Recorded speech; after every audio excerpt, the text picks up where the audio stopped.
पाकिस्तान और इंडिया के एजुकेशन में सिर्फ दो ही चीजें मिसिंग है, एक है एजुकेशन और दूसरा है system. Doctor APJ Abdul Kalam ने कहा था, a small dream is a crime. बचपन से ही आपकी ट्रेनिंग स्टार्ट हो जाती है। माँ बाप भाई बहन रिलेटिव्स सभी आपको समझाते हैं, अगर आपके अच्छे मार्क्स नहीं आए, जॉब नहीं मिली तो आपकी जिंदगी बेकार। और लाइफ की क्रिएटिविटी को आप रखते हो साइड पे और अच्छे मार्क्स और अच्छी जॉब हासिल करना आपका सपना बन जाता है। किसी भी 4-5 सक्सेसफुल आदमियों को देखे जिनकी तरह आप बनना चाहते हो या जिनकी तरह आप जिंदगी गुजारना चाहते हो, चाहे वो बाबर आजम हो या विराट कोहली, मुकेश अंबानी हो या मलिक रियाज, एलन मस्क हो या मार्क जुकरबर्ग, मैं आपको लिख कर देता हूँ कि वो लोग हमारे इस करंट एजुकेशन ट्रैप में नहीं फंसे। उन्होंने खुद सीखा, खुद एजुकेट हुए और खुद आगे बढ़े। 2019 की रिसर्च में ये बात सामने आई कि अमेरिका जैसे सक्सेसफुल कंट्री में 25 लाख लोग ऐसे हैं जो अपने बच्चों को स्कूल भेजना ही नहीं चाहते। 2 साल बाद यानी 2021 में इसी रिसर्च को दोबारा दोहराया गया तो ये नंबर अब बढ़कर 31 लाख तक पहुंच गया। उनमें से बहुत से पेरेंट्स ऐसे हैं जो खुद टीचिंग के प्रोफेशन से जुड़े हुए हैं, यानी ऐसे लोग जो खुद स्कूल में बच्चों को पढ़ा रहे हैं, वो अपने बच्चों को स्कूल में भेजना ही नहीं चाहते और ये नंबर हर साल बढ़ता जा रहा है। तो क्या उन्हें कुछ ऐसा मालूम पड़ चुका है जो आज तक किसी को पता नहीं चला? चलो मैं एक छोटी सी कहानी सुनाता हूँ, जरा गौर से सुनना। एक दफा एक चर्च में पुराने पादरी को फायर करके एक नया पादरी लाया गया। उस पादरी ने चर्च का सारा अनपढ़ स्टाफ निकाल दिया और पढ़ा लिखा स्टाफ हायर किया। जब उसने गेट कीपर को निकालना चाहा तो गेट कीपर ने कहा, भला मेरा एजुकेशन से क्या ताल्लुक, मैंने तो सिर्फ दरवाजा खोलना और बंद करना होता है। पर पादरी ने उसकी ना सुनी और उसे निकाल दिया। अब वो शख्स अपने गांव की तरफ जा रहा था। रास्ते में उसे सिगरेट की तलब हुई। सिगरेट की डब्बियां निकाली जो कि बिल्कुल खाली थी। उसके गांव से सिगरेट नहीं मिलती थी। सिगरेट लेने के लिए गांव के तमाम लोग दूसरे गांव में जाते थे। उसने सोचा क्यों ना मैं गांव में जाकर सिगरेट बेचूं। वो 2-4 कार्टन अपने साथ ले गया। वहाँ उसने सिगरेट बेचने का काम शुरू किया। सिगरेट बेचते बेचते वो काफी अमीर हो गया। जब सिगरेट से बहुत ज्यादा कमाया हुआ पैसा वो बैंक में जमा करवाने गया तो बैंक वाले ने कहा, बगैर पढ़े आपने इतना पैसा कमा लिया, अगर आप पढ़े लिखे होते तो कहाँ होते? उस शख्स ने जवाब दिया, अगर मैं पढ़ा लिखा होता तो आज मैं एक गेट कीपर होता। अगर आप एक कंपनी के सीईओ को बोलोगे कि उसे अपनी कंपनी के हर एक डिपार्टमेंट में अपनी हायरिंग के लिए एक इंटरव्यू देना पड़ेगा, मैं लिख कर देता हूँ कि कोई भी सीईओ हर एक डिपार्टमेंट का इंटरव्यू क्लियर नहीं कर पाएगा। ये भी हो सकता है कुछ सीईओ एकेडमिकली इस इंटरव्यू में बैठने के लिए एलिजिबल भी ना हो, बट स्टिल वो पूरी कंपनी रन कर रहा है। इसका रीजन ये है कि उस सीईओ में लीडरशिप और उन्हें वो स्किल्स आती हैं जो एक कंपनी चलाने के लिए जरूरी होती है। अगर एक कंपनी का सीईओ हर डिपार्टमेंट का इंटरव्यू क्लियर नहीं कर सकता तो एक क्लास में बैठे 40 बच्चों के लिए सारे सब्जेक्ट्स में पास होना कंपलसरी क्यों? Mobile phones 150 years ago, mobile phones today, cars 150 years ago, cars today, classrooms 150 years ago, classrooms today.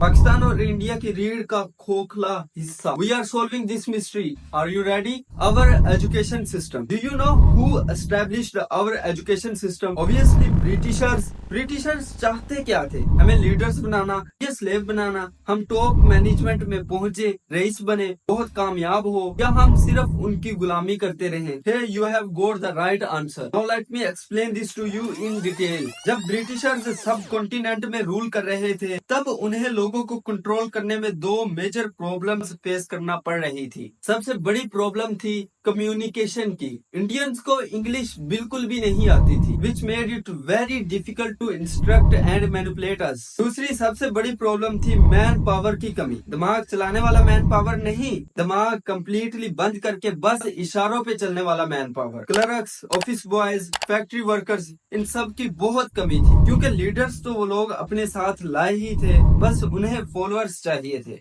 ऐसे लोग जो सवाल ना पूछे, बस ऑर्डर को फॉलो करते जाएं।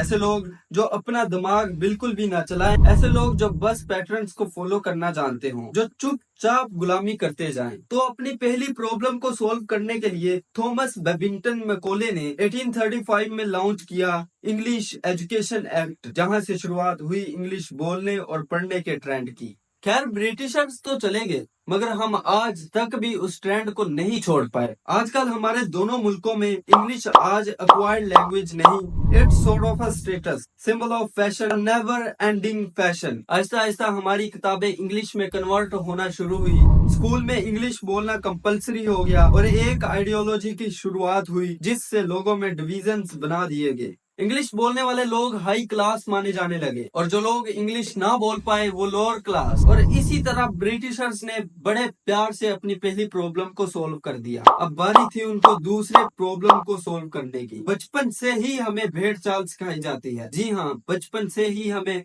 भेड़ चाल प्रैक्टिस करवाई जाती है। बट हाउ, चलिए मैं आपको बताता हूँ, अब ध्यान से देखना, ट्राई टू ऑब्जर्व। हमारे स्कूल का फॉर्मेट एक फैक्ट्री जैसा ही तो है, बेल बजने से एंट्री, बेल बजने से लंच, बेल के बजने से ही छुट्टी। बचपन से ही स्टूडेंट्स को ट्रेन किया जा रहा है to follow the patterns to stay in control. बच्चों के दिमाग में सेंसर्स सेट किए जा रहे हैं जो कि नेचुरली बेल के रिंग होने पर फौरन रिएक्ट करें। This happens in colleges and till date in corporates also, because जब ईस्ट इंडिया कंपनी को फैक्ट्री वर्कर्स और क्लर्क्स चाहिए थे तो उसके लिए दे मेड श्योर के इंडियंस ग्रास रूट लेवल पे स्लेवरी के लिए तैयार होते रहे। और आपने ये बात तो सुनी ही होगी कि अगर समाज में बदलाव चाहते हो तो किताबों में पढ़ाई जाने वाली बातें और स्कूल में समझाने का तरीका दोनों ही बदल दो। बस एग्जैक्टली यही हुआ हमारे साथ। हमारे स्कूल में आज भी वही पढ़ाया जा रहा है जो कम्प्लीटली आउटडेटेड है। हम सब ने पढ़ा है a+b² is equal to a² + b² + 2ab, पर आप सब में से कितने लोगों की लाइफ में एक्चुअली ये काम आया, मुझे कमेंट करके जरूर बताना। Now one question to all of you, अब मुझे ये बताओ कितना ही मुश्किल है स्कूलों में स्टूडेंट्स को वो पढ़ाना जो उनकी असल जिंदगी में काम आने वाला है, जैसे कि public speaking, financial literacy, digital marketing, Facebook ads, stocks, mutual funds, content creation, how to grow on Instagram और on YouTube, how to start investment, how to manage money, how to build your own company, how to manage your team, how to be a good leader, how to stay away from debts, how to deal with pressure, goal setting, time management and list is endless. कितना ही मुश्किल है ये सब करना, कितना ही मुश्किल है उबर के बारे में पढ़ाने की बजाय एलोन मस्क, जेफ बेजोस के बारे में पढ़ाया जाए। कितना ही मुश्किल है अगर ये पढ़ाया जाए कि Mark Zuckerberg, Gautam Adani, Robert Kiyosaki, Warren Buffett, इन सब ने इतना बड़ा अंपायर कैसे खड़ा किया। एट द एंड अगर हम सबको पैसा ही कमाना है तो पैसे की पढ़ाई क्यों नहीं करवाई जाती, क्यों नहीं बताते कि पैसा बनता कैसे है, इसे ग्रो कैसे किया जाता है। इनके सॉल्यूशंस पे एक बार डिटेल से किसी और वीडियो में बात करेंगे। अभी वीडियो काफी लेंथी हो रही है, अभी वीडियो को यहाँ पे एंड करते हैं, मिलते हैं एक और वीडियो के साथ। तब तक शहजाद को दुआओं में याद रखना। अल्लाह निगहबान।